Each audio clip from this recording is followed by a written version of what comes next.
The Khasi Indigenous Foundation has officially unveiled the trophy for the winners of its highly anticipated talent competition scheduled to take place on November 11, 2024 at Madan That Mukla Village, West Jaintia Hills District. This exciting event aims to promote the rich cultural heritage of the Khasi people.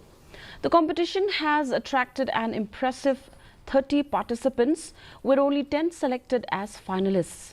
Director Niman Shadap has assured that the competition is genuine and beneficial for the young minds of the state. To ensure fairness, 70% of the votes will come from the judges, while 30% will come from the public.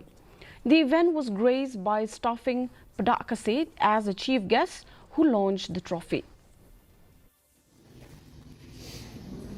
Bagi pelong ikan ika Khasi dan cekot telan kebenang konghi katang jongi bang. Temi iki kun samla nani kilang temi long pa ki badan ika takasap banjang harensan dan peni ika takasap ke iba ubloi ai ki ika takasap pakit pendar kamau.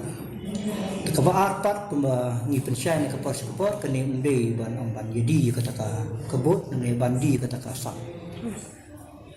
Kan jeng bai halor jong kata kanong rib badan kasap unyo ika borok. The Khasi students